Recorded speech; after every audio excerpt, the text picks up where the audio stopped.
Yang penting kalau kita bicara franchise di Indonesia itu ada syaratnya harus sudah 5 tahun. Harus sudah 5 tahun. Usia bisnisnya.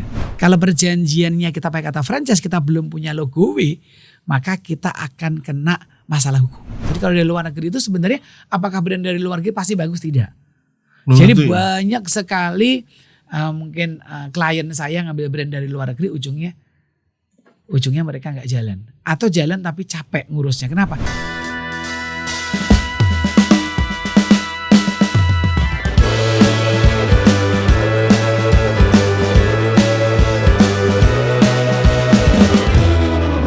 Halo Sobat Bisnis, kita berjumpa lagi di podcast Bisnis Indonesia.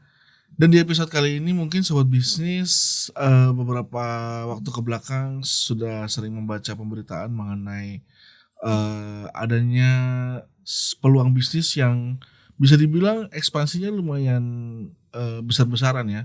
Nah, sebenarnya kita nggak akan ngebahas mengenai ekspansi dari beberapa peluang bisnis yang patut Sobat Bisnis coba dan patut Sobat Bisnis perhatikan juga, tapi kita akan lebih detailnya lagi kalau misalkan Sobat Bisnis pernah dengar yang namanya bisnis franchise. Nah, kita akan mengulik lebih dalam mengenai bisnis franchise dan seperti apa sih memangnya bisnis franchise itu, dan mungkin Sobat Bisnis selama ini tahunya kalau ketika ada cabang es teh atau mungkin ayam goreng gitu ya, Sobat Bisnis sering nyebutnya itu franchise. Tapi sebenarnya memang itu benar franchise atau bukan? Nah, kita akan ngobrol lebih dalam lagi. Sekarang sudah ada Pak Joko Kurniawan, beliau adalah konsultan bisnis franchise di studio kita. Halo Pak Joko, apa kabar Pak? Kabar baik, luar biasa. Senang nih bisa di studio ini. Pak, kalau misalkan tadi sempat saya singgung sedikit nih Pak, nih mungkin pemahaman dari masyarakat Indonesia mengenai bisnis franchise. Kalau tadi sebelum kita mulai kita juga sempat ngobrol-ngobrol nih Sobat Bisnis mengenai bisnis franchise itu sendiri.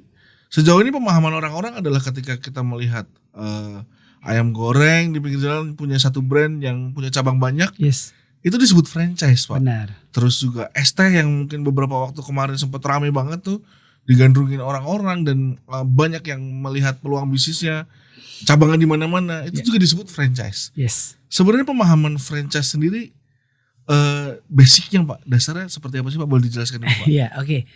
Jadi kalau kita bicara franchise nih Mas. Jadi franchise itu kan bicara soal konsep ya. Ya. Kalau kita konsep udah cukup lama. Jadi awalnya franchise kalau kita sedikit ngomong sejarah itu. Ya, Franchise itu kan dimulai dari dalam bahasa Perancis yang namanya franchir gitu. Oke. Franchir bacanya bisa jadi saya salah. Artinya itu set to free. Set to free. Nah itu zaman dulu dipakai untuk tuan tanah lah. Zaman dulu gitu. Jadi orang yang banyak tanah itu landlord. Nah itulah tanah disewa-sewakan. Saya baru tahu nih. Nah itu franchise. Sejarahnya. Awalnya gitu. Awalnya begitu. Terus kemudian dikembangkan. Penyewa tanah berarti ya Pak? Ya awalnya. Lalu dikembangkan yang namanya pertama kali yang benar-benar franchise. Itu adalah justru perusahaan mesin jahit. Jadi kalau ibu-ibu pasti tahu namanya mesin jahit Singer. Iya. Nah itu franchise pertama. Demikian. Jadi kalau ngomong sejarah saya ya. pernah tahu itu karena waktu itu banyak penawaran untuk buka jasa jahit. Betul, Dan betul. diberikan ibaratnya kayak disewakan lah ya mesin jahit Singernya. Betul. Nah itu berarti franchise pertamanya adalah Iya, Singer itu. awalnya itu justru malah bukan retail, tapi awalnya malah sewa menyewa. Jadi Isaac M. Singer ya, itu tahun 1811 kan dia bikin itu disewa-sewakan. Dan ternyata mesin jahitnya itu disewakan, dikasih pelatihan, jadilah franchise. Sama berarti nggak jauh beda sama sekarang. Franchise kan juga pemilik franchise sama sekarang kan harus dilatih, ilmunya dilatih, dibikin jadi bisa, bikin ayamnya, bikin tehnya kan gitu. Oh gitu. Oke. Artinya adalah pelatihannya itu ya Pak ya yang menjadi bagian part of dari franchise itu. Iya, adalah bagaimana franchise itu adalah sebuah bisnis yang bisa dimultiplikasi secara cepat. Jadi kalau bisnis kita itu sulit diduplikasi, maka nggak layak franchise. Sulit diajarkan, nggak layak franchise. Contohnya kita bicara melukis. Melukis mau difranchise-kan, melukisnya nggak bisa difranchise-kan. Tapi kalau bimbingan belajar melukis bisa. Kenapa kok bisa? Karena udah ada template-templatenya. Tapi kalau kita bicara pelukis di franchise kan nggak bisa. Karena itu adalah bakat alami. Tapi model bisnis seseorang yang punya studio lukis untuk anak-anak belajar melukis? Bisa. Karena ada template-nya. Bener kan, kalau anak kecil kan gambar dikasih tuh template-nya, gambar bebek, caranya. Gambar bebek tuh harus ada kepalanya dulu, ada badannya. Itu bisa. Oke. Nah, jadi tuh franchise. Dan yang penting kalau kita bicara franchise di Indonesia itu ada syaratnya harus sudah 5 tahun. Harus sudah 5 tahun. Usia bisnisnya. Sudah 5 tahun, sudah terdaftar di HAKI, sudah profit. Oke. Terbukti menguntungkan, artinya itu yang terpenting. Nah, ketika dia terdaftar, itu kita bicara dia terdaftar di Kemendak. Betul, Kementerian Perdagangan Republik Indonesia. Dan dia pebisnis franchise akan dapat yang namanya STPW. Surat tanda pendaftaran waralaba yang ada logonya W. Jadi kalau brand belum ada logo W, yang ini salah kaprah di masyarakat, semua bilang franchise, itu belum franchise. Sebutannya adalah peluang usaha. In English, business opportunity. Atau subnya lagi sebut kemitraan. Ya, kemitraan. Iya, karena dia cari mitra. Mungkin yang familiar ya untuk sobat bisnis juga, kemitraan itu tadi kan. Betul. Karena banyak yang salah kaprah juga ketika kita bicara soal franchise.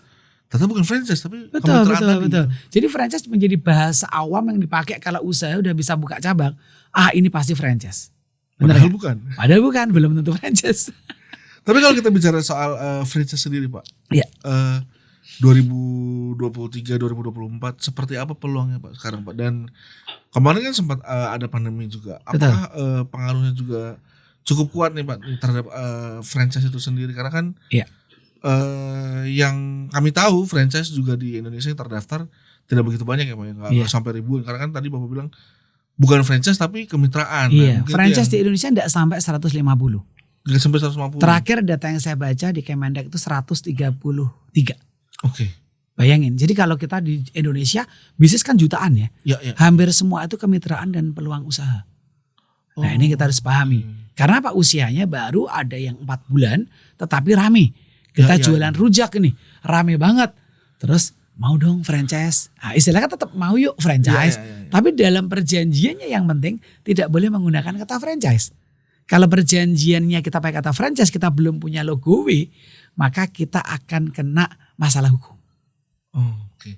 Itu harus diperhatikan. Betul, maka harus diganti. Maka semua terminologi yang berbau franchise, entah itu kita sebutnya sistem franchise, entah itu kita sebut bahasa ini sistem waralaba, entah itu kita sebut franchisor, franchisee, semua nggak boleh dipakai. Tapi ada caranya dibalik. Pihak pertama sebagai pemilik brand, pihak kedua pengguna brand, lalu jangan bayar franchise fee, bayarlah yang namanya brand fee. Jadi tetap aja, semua sama boleh. Yang penting jangan sampai salah menggunakan kata franchise. Karena franchise sudah ada hukumnya. Penggunaan kata franchise itu tadi ya? Betul, jadi kalau nggak franchise, ngaku franchise itu salah secara hukum, Mas. Oke. Nah, yang tadi saya tanyakan Pak, untuk peluangnya. Ya.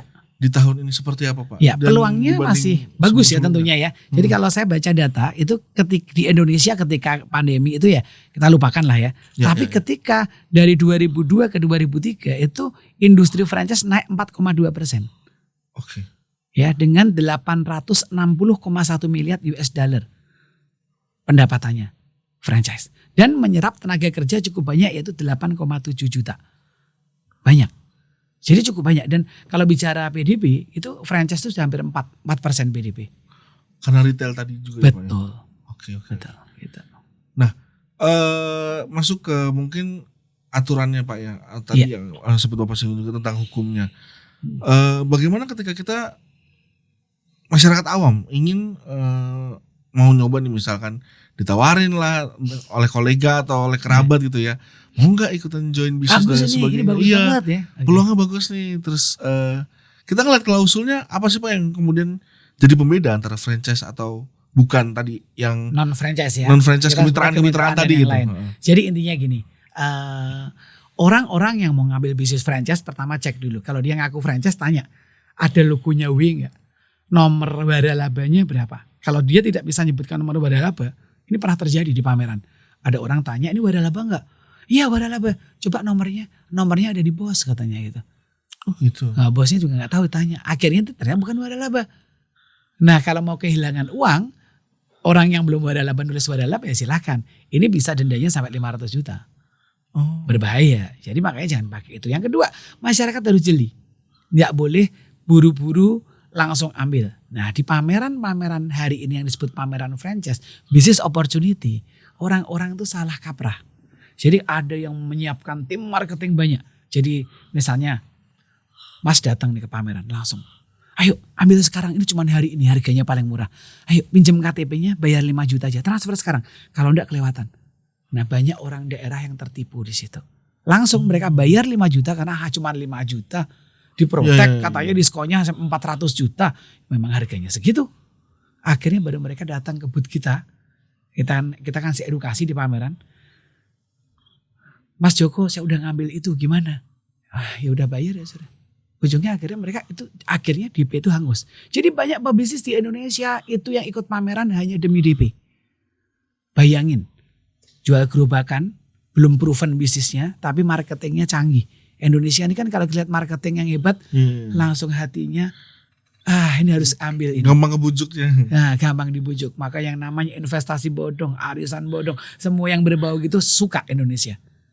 Ini sama, ibu nggak usah ngapa-ngapain. Bayar 100 juta, saya kasih balik uang 120 juta. Ini saya kasih ceknya hari ini juga. Ya pertanyaannya ceknya kosong atau tidak? Nah ini, jadi kita harus sangat berhati-hati. Jadi jangan mudah terbujuk rayu oleh orang-orang merasa ini bisnis bagus. Ada yang nekat lagi mas, ini mau cerita. Hari ini baru pasang sosial media, klinik kecantikan. Anggapnya tanggal 7 pasang sosial media. Tanggal 9 dia ikut pameran. Kliniknya gak punya dia. Dia bilang kalau ditanya sama calon mitra, ada kliniknya sedang proses pembangunan. Jadi di pameran tuh ada yang jualan kertas. Maka himbauan saya jangan mudah percaya. Karena kalau kita lihat kasus kemarin ya, ada satu teh yang depannya M itu dituntut sana sini. Kenapa? Janjinya 200 cup, jualannya cuma 5 cup. Ya kalau 5 cup mau break eventnya berapa lama? Benar gak mas? Iya. Yes. Oke, artinya itu jadi tips ya buat sobat bisnis yang ingin tahu dan ingin maksudnya ingin membedakan gitu Pak. Terus juga bagaimana kemudian udah masuk nih, udah masuk dan udah menjalani, tapi ternyata baru sadar kalau itu bukan franchise. Apa yang mesti dilakuin Pak? Artinya pemahaman itu kan nggak langsung dengan mudah langsung dipahami. Oh ini bukan franchise, oh ini franchise. Cara ngebedainnya, dan kemudian tapi udah terlanjur masuk. Kan udah kan. Andai kata asumsi nih orang mas beli itu, kemudian ternyata bukan franchise. Dan dia perjanjiannya ternyata tidak ada kata franchise. Maka dia selamat. Dia selamat, soalnya dia tidak pakai terminologi franchise. Tetapi ketika pemilik bisnis pakai terminologi, saya pakai sistem franchise, saya franchisor, sedangkan yang beli kita anggap franchisee, maka kita bisa tuntut dia. Kalau dia ternyata belum daftar di Kemendak, karena dia nggak punya logo W, maka kita bisa anggap ini sebagai penipuan. Kenapa? Penipuan ya karena dia tidak franchise ngaku franchise. Tapi ternyata itu hanya peluang usaha. Ya sudah, ternyata tidak menguntungkan. Ya sudah. Pasalnya apa? Apakah ada uang kembali? Setahu saya dalam peluang usaha, dalam franchise tidak ada yang namanya uang kembali. Nah, kalau ternyata ada aturan, beberapa kopi sekarang hari ini membuat aturan. Kalau 6 bulan bisnis tidak untung, saya buyback. Ada yang begitu, ya silahkan. Kalau berani, masalahnya satu, buyback ini hanya ucapan di mulut, sesuatu yang indah, atau benar-benar di buyback. Kan gak ada yang tahu. Yang tahu cuma si pemilik bisnis sama Tuhan kan. Nah, jadi harus berhati-hati. Jadi jangan mudah tergesa-gesa memutuskan beli. Jadi saya punya beberapa tip nih mas. Pertama, satu, ketika dapat nomor telepon, hubungi nomor teleponnya. Halo, maaf, ini siapa ya? Bapak lagi gak ada di rumah. Nah sudah, kita masih beli juga, salah sendiri. Lalu yang angkat telepon, kalau bercandanya gini, ini siapa ya? Di rumah gak ada orang. Dan kita masih ambil juga. Ya kita sendiri yang salah. Coba kalau jawabnya, halo di sini dengan brand kopi ini, ada yang bisa kami bantu? Nah, lumayan nih. Profesional. Nah, centang satu. Ya, oke. Yang kedua, kita cek. Katanya, menurut analisa bisnisnya, ini bisnis ini modalnya 100 juta dan per bulan itu untung 5 juta. Dengan asumsi per hari dapat 100 customer. Contoh nih. Ya. Lalu saya harus nongkrongin dong, jangan percaya. Karena namanya hitam di atas putih, yang namanya kita bicara dimanapun investasi kan selalu didekorasi, dibikin seindah mungkin agar cantik. Ya. Realitanya kan tidak. Iya. Maka tongkrongin outletnya. Pesan kedua. Tongkrongin, andai kata dia buka 10 jam, tongkrongin deh 5 jam. Oke. Ya. Kalau 5 jam janjinya sehari 100 mangkok atau 100 cup. Tiba-tiba selama saya 5 jam nongkrong hanya 2 orang. Mungkinkah tiba-tiba datang rombongan bus, 4 bus, 198 orang langsung belanja? Tidak mungkin. So, coret. Nah, yang ketiga, ngobrollah sama beberapa mitra yang sudah ambil. Pengalamannya. Iya, tanya. Saya tanya, Mas, gimana ngambil franchise ini? Boro-boro sejak hari buka pertama juga gak pernah nongol. Produk juga gak pernah dikirim tepat waktu. Coret. Betul? Lalu keempat, tanyalah semua hal. Saya tanya, Mas ini benar untung. Jadi gimana nih Mas? Tanya, kalau dia tanya, jadi mau nanya-nanya atau mau beli sih? Ya, baru ditanya aja udah kesel. Apalagi kalau udah jadi mitra. Iya. Dia lupa. Gitu. Artinya memang bisnis franchise ini gak main-main ya Pak ya? Benar. Harus benar-benar serius dan memang backbone-nya pebisnis awal mulanya juga memang dia membuat skema franchise ini seserius mungkin gitu ya? Benar. Agar apa? Agar bisa dimultiplikasi, bisa diduplikasi dengan mudah agar orang tidak start bisnis from zero. Tapi orang memulai bisnis dari titik 50. Jadi ketika brand di Jakarta, brand franchise tertentu sudah bagus. Begitu saya buka di kota Manado, sudah. Berarti orang udah tahu ketika ke Jakarta udah terkenal. Lalu di Manado ternyata sudah ada awareness-nya. Betul, rekanannya ternyata orang terkenal di Manado. Wah, langsung antara brand yang kuat ketemu partner yang dahsyat, langsung boom, betul? Betul. Nah, ini yang terjadi. Maka franchise tidak bicara soal cari uang. Sistem franchise bicara kita tuh enak, dapat uang sekaligus dapat network. Jadi kalau dapat uang, ya instrumen terbaik adalah pinjam bank. Kita nggak bisa bayar, ya disita aset kita. Tapi kalau franchise enaknya apa? Kita all about cash. Dalam dunia franchise nggak ada yang bayar mundur. Ketika saya jualan ayam goreng, Mas pesen ayam 1.000, transfer dulu 1.000, ayam paha berapa? Lalu saya beli ke pasar ayam itu, saya kasih bumbu. Jadi semua cash, tidak ada yang bayar mundur. Berbeda dengan sistem reseller, distributor yang kadang-kadang masih konsinyasi, kadang-kadang bayar mundur. Nah, ini gak ada. Itu franchise. Oke. Nah, saya juga kemudian penasaran dengan skema keuntungannya bagi hasilnya Pak. Kalau misalkan, let's say kita lihat retail, bisnis retail yang sudah banyak di Indonesia gitu kan, itu juga franchise terdaftar ya, terwala-wala juga ya. Kita bicara soal keuntungan nih, misalkan saya punya lahan dan disewakan dan franchise-nya sudah mulai berjalan nih. Keuntungannya seperti apa sih Pak pembagiannya? Apakah memang saya hanya datang duduk aja, karena kan yang pernah saya baca ada beberapa konsepnya yang beda juga gitu Pak. Nah, banyak ada yang bilang autopilot lah, passive income lah. Tapi saya lebih suka kata passive income. Passive income. Ya, yang paling benar passive income. Ya, karena apa? Ya, karena itu memang ketika dia tidak bekerja hanya modal, dia dapat duit. Nah, kita harus paham di Indonesia dan di seluruh dunia franchise itu ada secara pengelolaannya ada 2. Ya. Ada yang namanya full operate. Contohnya adalah brand minimarket paling terkenal di Indonesia. Ya, itu benar-benar full. Artinya saya setor duit, lalu tiap bulan saya dikasih profit. Itu full operate. Saya nggak ikut-ikut. Ada orang yang suka begitu. Dan yang operate yang pemilik franchise. Pemilik franchise atau sebut franchisor yang operate. Ya. Tapi ada cara kedua adalah yang kita sebut sebagai owner operate. Jadi saya udah bayar sejumlah uang, tapi saya harus bertanggung jawab juga mengelola. Sedangkan si franchisor atau pemilik bisnis hanya ngajarin, memberikan training kepada semua staff, kepada manajernya agar mereka bisa bekerja sesuai dengan yang diharapkan. Nah, SOP-nya dari satu. Betul, sudah ada SOP-nya, udah ada KPI-nya, semua ada. Dan ini cara bagi mereka yang suka terlibat aktif. Tapi kalau yang tadi full operate adalah mereka suka investasi, punya uang tapi nggak mau kerja, ambil full operate. Tapi kalau kita pensiunan dan dia masih pengen aktif kerja supaya nggak pikun, nggak post power syndrome, ya silahkan ambil yang owner operate. Maka semua harus tanya, ini sistem kerjanya bagaimana? Karena masing-masing franchise punya, ya itu tadi berbeda. Ada berbeda caranya ya, full operate dan owner operate. Nah, kalau kita bicara franchise di Indonesia hanya dikit, franchise full operate lebih dikit lagi. Karena tidak semua brand mampu melakukan full operate. Kenapa? Full operate itu berat. Contoh bayangin, contoh minimarket itu, kalau dia nggak punya sistem rekrutmen yang bagus pasti nggak berani. Betul?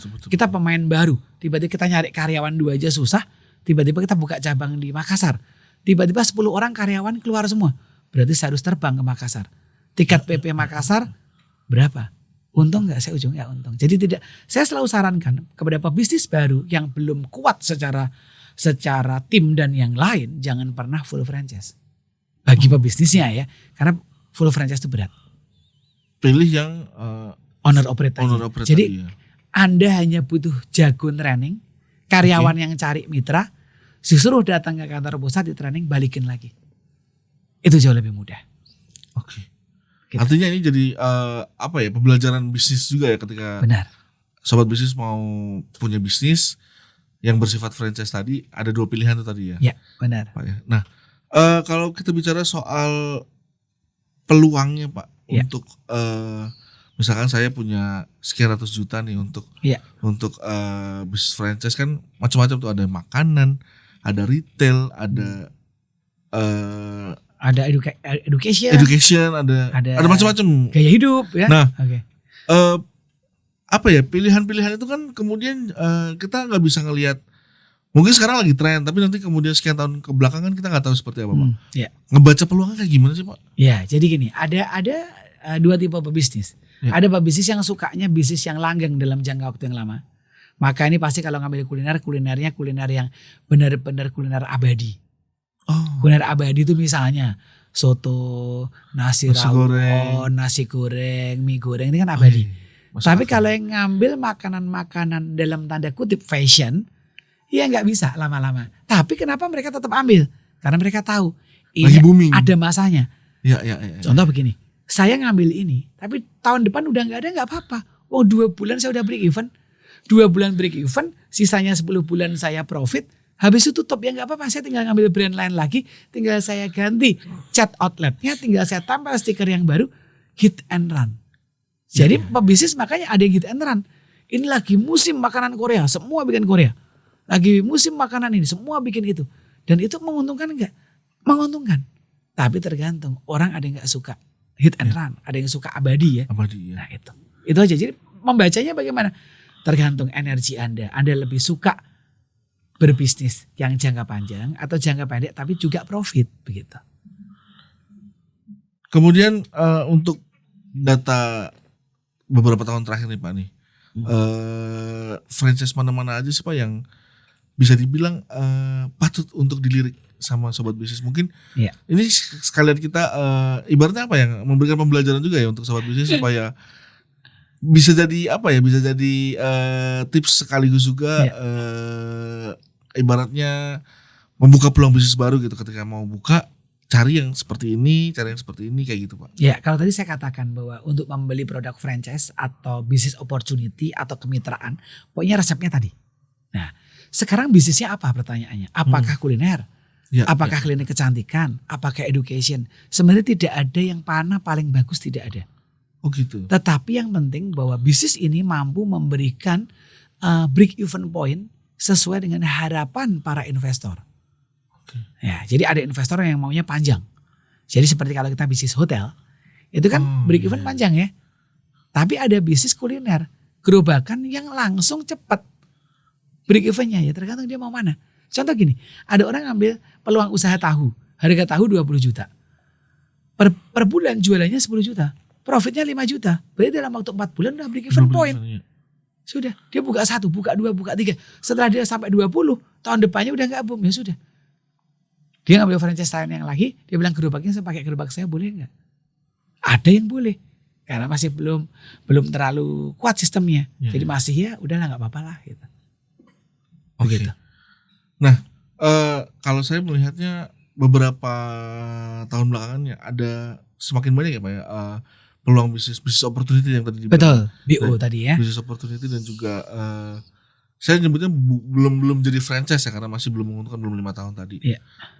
Dan itu terlihat cukup menggiurkan Pak. Artinya kayak kopi, terus juga ayam goreng kayak gitu-gitu. Nah, kemudian ketika kita mencoba untuk ikutan bisnis opportunity itu kan modalnya sedikit ya Pak, Betul. puluhan juta, ada yang sekitar 50, 100 dan itu bermacam-macam gitu ya. Betul. Apa yang kemudian jadi apa ya, bisa dibilang langkah yang harus dipikirkan ketika kita bicara bisnis opportunity nih Pak nih. Ya. Karena kan belum jadi franchise Betul. dan Bisnisnya masih baru lah ya. bisnisnya masih baru. Ah. Nah, apa yang harus dipertimbangkan, ketakutan apa nih Pak nih? Karena kan takut dibawa kabur tadi atau takut Betul, seperti betul. apa, dan mungkin kemitraan itu kan juga kita melihatnya masih pendek ya, masih 1 tahun 2 tahun tadi. Betul. Ya Terus kembali. seperti apa? Kembali lihat tadi yang saya sebutkan 5 aturan tadi yang kita harus intip. Tapi berikutnya lagi kita lihat kenyataan di lapangan paling gampang. Oke. Apakah benar nggak yang outlet yang sudah buka itu semuanya happy? Oh. Kalau happy ya sudah kita ikutlah. Tapi kalau mereka yang buka rata-rata malah pada tutup, nggak jelas, banyak gerobak nganggur di pinggir jalan dan brand itu ya lupakan. Sesimpel itu sebenarnya. Terus kita lihat keseriusan pebisnisnya bagaimana. Dia serius gak sih? Ini hidupnya dia gak sih? Artinya kita harus mengenal si ownernya juga berarti. Iya, ketika bertanya kan pasti kalau bisnis opportunity owner pasti hadir. Jarang sekali gak hadir. Ini serius gak? Kalau saya ajarin mereka tanya gini, Bu ini serius? Pak, ini hidup saya Pak, ini makan saya Pak, anak saya juga makan dari sini Pak. Setidaknya lumayan benar kan. Oke. Tapi kalau ini anak muda yang benar-benar dia, kita tracknya dia ambil bisnis ini, buat bisnis ini, tutup, buka, tutup, ya harus hati-hati begitu. Jadi entah itu kemitraan, entah itu peluang usaha, entah itu franchise, cara melihatnya tetap sama. Apakah ini punya potensi atau tidak? Ini eranya internet ya, eranya online. Cek di sosial media, cek di forum-forum, bener nggak ini dibicarakan baik? Kalau dibicarakan baik, ambil. Kalau dibicarakan jelek, jangan ambil. Oke. Gitu. Saya juga penasaran dengan peluang usaha atau bisnis opportunity yang dari luar negeri Pak. Ya. Karena kan kita nggak cuma bicara soal dari dalam negeri aja, ada juga yang Ya. franchise dari luar juga. Betul. Itu apakah prosesnya sama atau ada perbedaan juga Pak? Atau kita nyebutnya bisnis opportunity atau ada memang sudah franchise Pak? Ini menarik. Ada yang udah franchise. Contohnya kalau kita lihat brand ayam goreng terbesar di dunia ya, Oh iya. itu sudah franchise. Itu Sudah franchise. franchise pasti. Dan di Indonesia dimiliki perusahaan Betul. PT Indonesia ya. PT Indonesia itu beli yang namanya master franchise sebutannya. Oke. Nah, as a master dia boleh menjual sub franchise-nya. Nah, itu baik kalau brandnya kuat. Nah, orang Indonesia itu kebanyakan sangat luar negeri minded lah ya. Jadi begitu brand dari luar negeri biasanya cepat berkembangnya. Jadi brand dari luar negeri berkembangnya cepat. Ada satu minuman yang ngambil di luar negeri, ngambilnya sekitar franchise-nya sekitar anggaplah 5 miliar. Masuk Indonesia, dia jual 3,5 miliar. Dapat 2 mitra aja dia udah balik kan. Oh, iya. Nah, itu agak yang tadi saya katakan luar negeri minded. Jadi kalau dari luar negeri itu sebenarnya apakah brand dari luar negeri pasti bagus? Tidak. Jadi banyak sekali mungkin klien saya ngambil brand dari luar negeri ujungnya mereka nggak jalan atau jalan tapi capek ngurusnya. Kenapa? Karena mereka ternyata hanya dikasih resep. Mereka nggak paham itu yang namanya cara rekrutmen di negara yang akan dituju. Karena beda-beda ya. Iya, mereka nggak paham marketingnya. Ujungnya harus ada konten lokal yang dia harus pikirkan. Pertanyaannya, kalau brand itu kuat, ambil. Kalau nggak kuat, kalau bagi saya lebih baik saya punya brand sendiri. Contoh perhitungannya gini, ada dia mendatangkan brand dari luar 10 miliar. Dan brand ini menurut saya tidak kuat. Maka saya bilang, mau nggak buka brand sendiri aja? Karena membuka satu cabang hanya butuh dana 1 miliar. Yuk kita langsung saya bukakan 10 cabang. Lebih nendang mana kira-kira? Nah kembali. Tetapi ada nggak pertanyaannya orang ambil brand dari luar negeri dan tertipu? Ada. Karena mereka juga pintar. Ini menarik. Ada satu minuman boba zaman itu ketika boba lagi top. Ya. Ini salah satu orang yang saya kenal. Saya udah nasihatin nih. Jangan buru-buru. Tapi dia cepet. Ini ada brand dari tetangga sebelah ya. Bla bla bla bla. Akhirnya dia beli. Gara-gara apa? Si brand ini ngadakan pameran di salah satu mall terkenal di Indonesia. Rame banget antriannya, panjang banget. Saya kayaknya tahu nih. Ya kan? Panjang banget antriannya. Dan setelah itu dia beli langsung. Begitu beli langsung, sepi. Ternyata dia nggak punya kekuatan brand. Ternyata orang yang datang itu cuma didatangkan sama orang tetangga sebelah supaya rame tadi. Nah, jadi kembali. Jadi orang yang punya uang kadang-kadang pengen cepat-cepat keren gitu ya.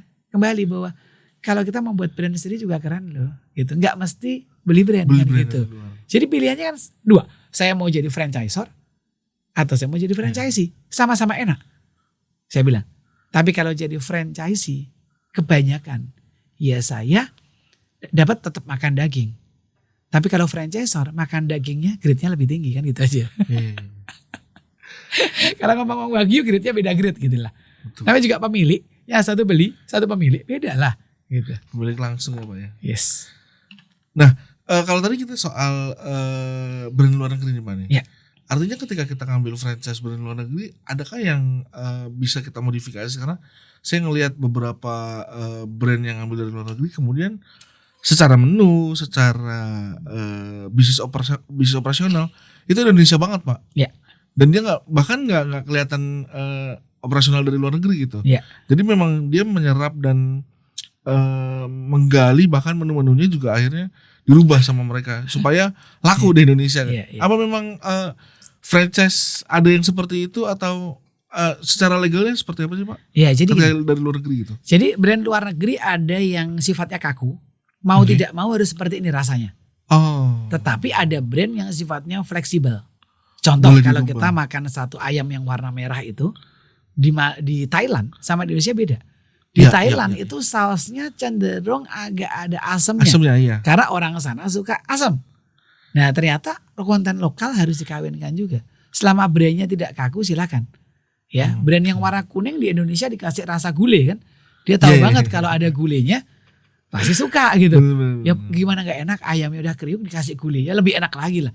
Ya kan? Gitu contoh. Jadi boleh-boleh saja. Tapi ada brand yang kaku. Tetapi biasanya yang kaku pun itu hanya bicara tentang menunya harus persis sama. Tapi ketika dia bicara ini Indonesia loh, kasih lah bukanya kan di Bali, kasih etnik dikit dong. Biasanya sih mereka masih nurut lah gitu. Yang penting secara tone color arahnya inline, secara tampilan punya benang merah yang sama, dia udah ada yang mau juga. Begitu Mas. Nah mungkin pertanyaan terakhir nih Pak nih. Kalau kita masyarakat awam ingin berbisnis franchise terus juga atau mungkin ikutan bisnis opportunity tadi ya, seberapa kuat hukum melindunginya Pak? Artinya ketika kita rugi dan lain sebagainya, apakah Yes. ada jaminan hukumnya? Lalu ya kalau misalnya kita bicara soal bisnis, ya ada untung ada rugi ya. Pasti. Ketika kita rugi Yes. akhirnya ya udah gitu.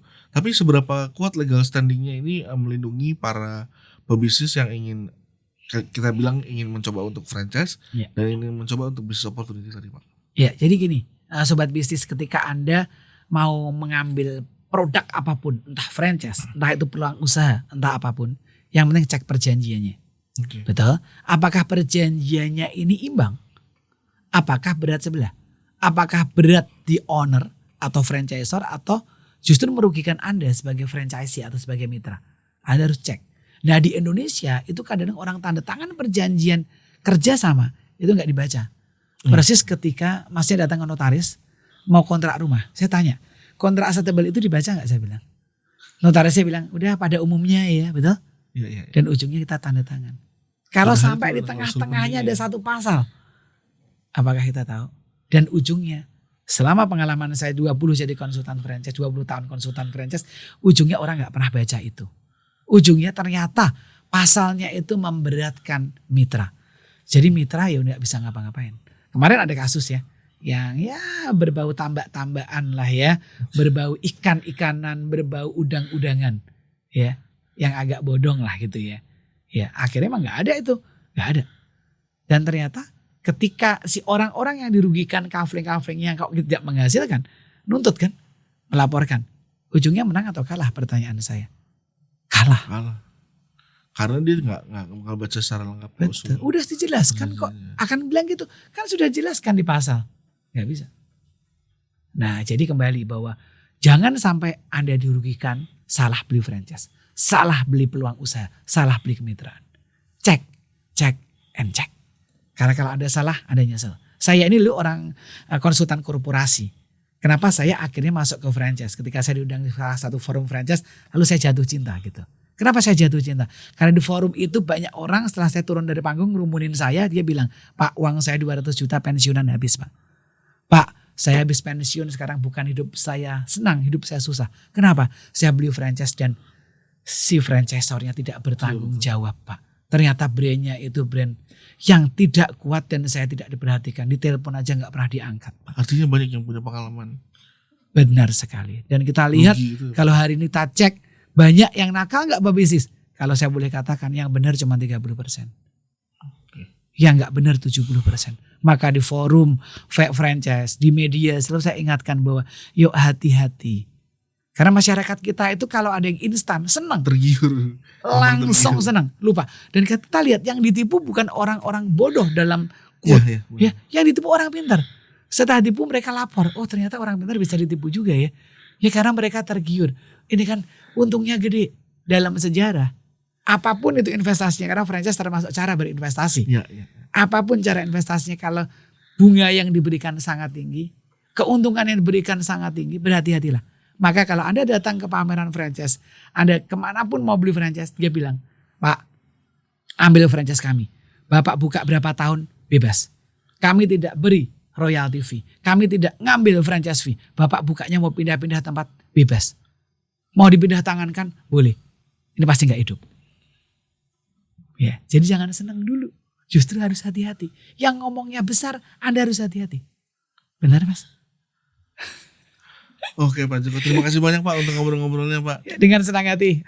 Terima kasih juga untuk sobat bisnis yang sudah menyaksikan dari awal tadi obrolan, dan semoga bisa jadi inspirasi ya sobat bisnis tentang ya bisa dibilang membedakan, paling tidak bisa membedakan mana yang franchise, mana yang business opportunity tadi. Terus juga mungkin sobat bisnis yang ingin mencoba untuk berbisnis franchise ataupun mencoba bergabung dengan peluang usaha atau kemitraan, lebih jeli lagi dan lebih teliti lagi sebelum benar-benar menyetorkan uangnya gitu ya Pak ya. Betul. Karena memang banyak yang harus diperhatikan, klausul di perjanjiannya juga lebih diperhatikan lagi, dan mungkin sobat bisnis tips-tips tadi yang diberikan juga semoga bisa bermanfaat juga untuk sobat bisnis supaya bisa lebih paham ya, dan lebih ibaratnya apa ya, lebih menyelami dulu sebelum benar-benar masuk ke industrinya, sebelum benar-benar terjun ke bisnisnya, lebih apa ya, lebih memahami dulu, karena yang tadi Pak Joko bilang ini bukan main-main. Bisnis franchise ini, karena banyak keseriusan, dan memang franchisernya juga harus benar-benar serius ya. Ketika ditelepon juga tadi ya, seperti Pak Joko bilang, harus benar-benar dijawab dengan firm, dan kita bisa tahu dan kita bisa memastikan kalau memang yang kita jalani ini bisnis yang serius gitu. Dan semoga bisa bermanfaat untuk sobat bisnis. Terima kasih sekali lagi yang sudah menyaksikan. Terima kasih Pak Joko. Sampai jumpa di episode berikutnya.